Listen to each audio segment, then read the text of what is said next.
नमस्कार दोस्तों, स्वागत है आप सभी का एक बार फिर से INDC नेटवर्क के न्यूज़ चैनल पर। अभी हम फर्रुखाबाद के अमृतपुर क्षेत्र में मौजूद हैं और गांव-गांव जाकर सर्वे कर रहे हैं। ये देख रहे हैं कि सरकार की नीतियों से कितने खुश हैं लोग और कितने नाराज़ हैं। गांव-गांव जाकर अभी हम पहुंचे तो गांव में लोगों से पता लगा कि सरकार के कितने ज़्यादा खिलाफ़ हैं लोग। सरकार की नीतियों से लोग बहुत ज़्यादा परेशान हैं। लोगों का कहना है कि सरकार ने गाँव में स्कूल तो बनवाए हैं, गांव में अस्पताल तो बनवाए हैं गांव के आसपास, लेकिन ऐसे ना तो स्कूल हैं और ना ही ऐसे अस्पताल हैं जहां पर उन्हें अच्छी सुविधा मिल सके। अध्यापक भी पढ़ाने आते हैं तो ऐसे अध्यापक हैं जो कतई जानते नहीं। अगर कोई भी बच्चा सवाल कर देता है तो वह सवाल को अच्छे से बता भी नहीं सकते हैं, इस तरह के टीचर हैं। इतनी ज़्यादा नाराज़गी जताई जा रही है। अब क्या बात की हमसे ग्रामीणों ने, ये सुनिए इस पूरी वीडियो में। कौन सी क्लास में हो? 12th में हो। अच्छा जी। सरकार से कोई समस्या तो नहीं है आपकी? मतलब समस्या कोई, मतलब सरकार की नीतियों से कोई गलत, शिक्षा में कैसी क्या बदलाव लाना चाहिए, नहीं लाना चाहिए? हाँ, बिल्कुल शिक्षा में बदलाव करने चाहिए। जैसे मान के चलो मतलब राजेपुर में मान के चलो इस समय 80% ट्यूशन चल रही हैं। हाँ। स्कूल में बच्चे मिनिमम 20% जाते हैं। 80% मतलब मान के चलिए ट्यूशन पे निर्भर हैं। अगर वही मतलब टीचर जो ट्यूशन पढ़ा रहे हैं वही टीचर अगर स्कूल में पढ़ाएं तो क्या ट्यूशनें बंद नहीं हो सकती हैं? अच्छा। अगर बंद हो जाए तो वही पैसे बच सकते हैं। तो आपके कहने का मतलब है कि स्कूलों में पढ़ाई नहीं हो? बिल्कुल, मतलब उच्च टीचर रखने चाहिए। अच्छा। मतलब वही टीचर रखते हैं 7-8 हज़ार वही नॉलेज देंगे जो उनको पता होगा। अच्छा, शिक्षित नहीं है ज़्यादा? बिल्कुल नहीं शिक्षित हैं। कम से कम शिक्षा है। हाँ, अगर हम उनसे मान के चलो क्वेश्चन करते हैं तो मतलब हमें पूछने में भी शर्म आती है। पता क्यों? क्योंकि वो उत्तर ही नहीं दे पाते हैं। अच्छा, टीचर से आप क्वेश्चन कर रहे हैं, खुद नहीं बता? बिल्कुल, तो हम सोचते हैं क्या यार, मतलब टीचर की क्यों बेइज्जती करें। कॉलेज का नाम क्या है? श्रीमती शांति देवी रुवासन कन्या इंटर कॉलेज कुबेरपुर, राजूर, फर्रुखाबाद। बिल्कुल। तो इसके जो विद्यालय है किस तरह की स्थिति है? आप खुद पढ़ते हैं उस स्कूल? बिल्कुल। मतलब कभी कभार जाते हैं बट डेली नहीं जाते हैं। अच्छा। हाँ। अच्छा, आपके पढ़ते हैं? वहाँ तो बिल्कुल पढ़ाई नहीं है। अच्छा। हाँ, और पैसा लेना जो जानते हैं हर तरीका से। कितनी फीस है? 300 रुपये। 300 रुपया लेते हैं महीना में। ठीक है, हर महीना में कार्ड है तो भेज देते के जाको प्रैक्टिकल को आए कोई कहियो हैं। मतलब इतनी ज्यादा नाराजगी है आपकी कि गालियां दे रहे स्कूल वाले? नहीं, गालियां ना है, का दिन मास्टर मारे जाएंगे घेर जा रोड पर, समझ गए?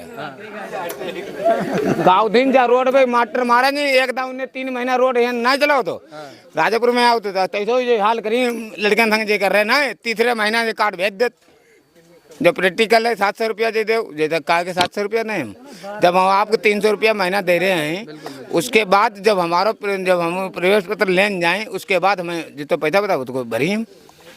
ठीक है, इसमें सबसे ज़्यादा मुख्य मालिक कौन है? कौन जो प्रिंसिपल कौन है? वो नाम इंद्राज मिश्रा, इसी का है रोल सब। हाँ बिल्कुल। एक ही स्कूल है या और भी हैं? नहीं, स्कूल तो और हैं। अच्छा। जो बच्चा पढ़ते अब की हमने गलती गई इसमें करवाई दो, 2 साल में जाए में पढ़ते, 9वें में पढ़ो, 10वें में पढ़ो, उसके बाद अंत करवाई राजापुर करवाई सरकारी अस्पताल।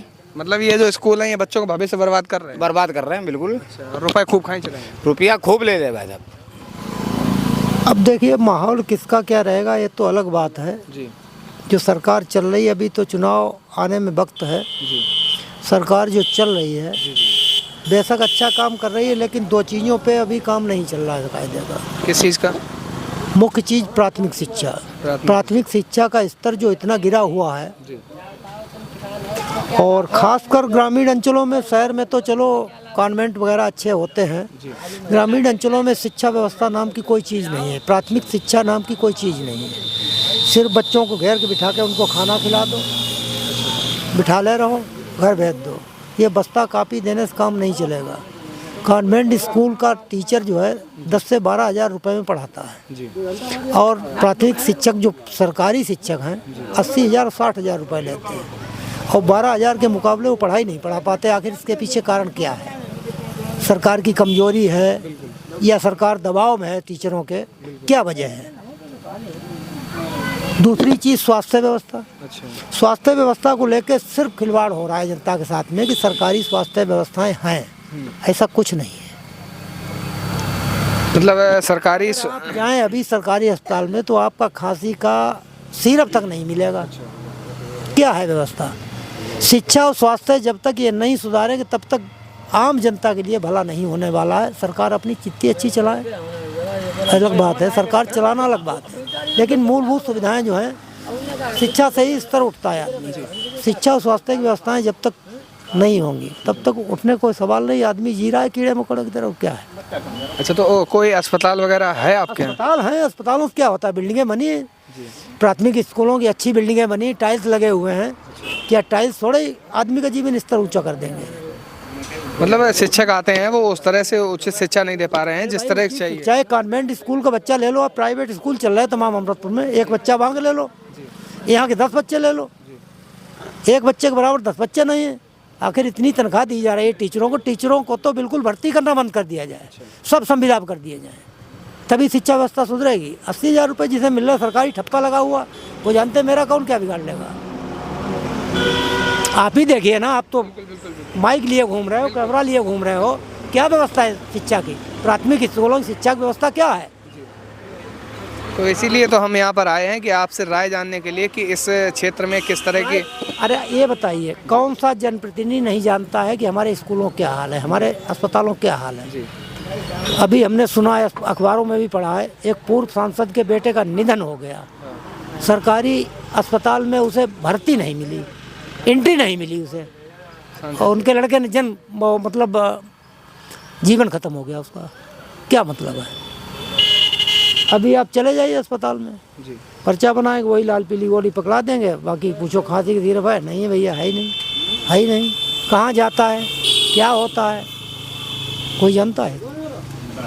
मतलब जो मेरा कहने का मतलब ये है कि आदमी का जीवन स्तर तभी उठेगा जब उसे सरकारी सुविधाएं शिक्षा और स्वास्थ्य की मिलेगी फ्री ऑफ कास्ट, और वो भी अच्छी 1 लाख की। अभी एक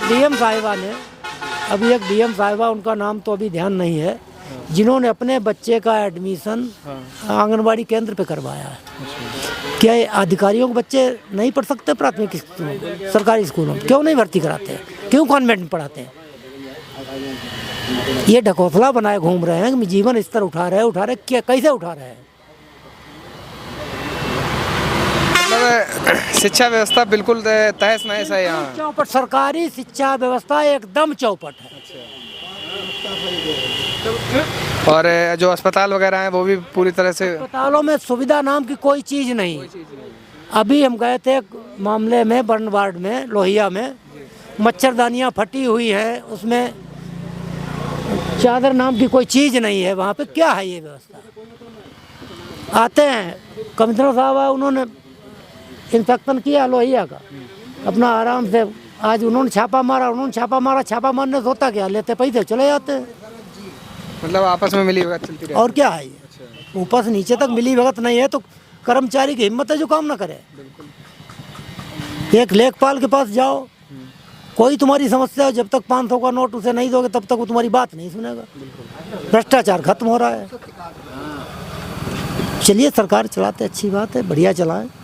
सरकार विदेशों में चल रही, देश में कोई उचित स्तर नहीं हो रहा है। जनता का स्तर जो था वही गिर रहा है। देखा आपने किस तरह से यहाँ पर भाजपा है तो ज़रूर केंद्र में और प्रदेश में, लेकिन भाजपा की नीतियों से कितने असहमत हैं लोग, ये आपने वीडियो में साफ साफ देख लिया है। यहाँ के लोगों का कहना है कि अस्पताल तो हैं हमारे गाँव में, हमारे क्षेत्र में, और विद्यालय भी हमारे क्षेत्र में हैं, लेकिन ऐसे शिक्षक नहीं हैं जो बच्चों को उच्च शिक्षा दे सके। अधिकतम सैलरी लेते हैं, लेकिन जो शिक्षा है उस हिसाब की नहीं हो पाती है। प्राइवेट स्कूलों में अच्छी शिक्षा मिल रही है इनके हिसाब से, लेकिन गवर्नमेंट कॉलेज हैं उनमें अच्छी सुविधा नहीं मिल रही है। यहाँ के जो अस्पताल हैं वो पूरी तरह से, एक तरह से बोल सकते हैं, किसी भी तरह से अच्छी सुविधा नहीं मिल पा रही है। इन लोगों का कहना है कि खांसी के सिरप भी यहाँ पर नहीं मिलते हैं, जो आम समस्या है लोगों की, किसी को भी हो सकती है। तो किस तरह से आपने देखा यहाँ की जो समस्याएँ हैं वो आप लोगों के सामने रखें, और आपको क्या लगता है कि 2024 का चुनाव किस मुद्दों पर होगा, नीचे कमेंट करके जरूर बताइए। तो बने रहिए INDC नेटवर्क के साथ, मिलते हैं एक नई खबर के साथ। INDC नेटवर्क, बदलते भारत के साथ।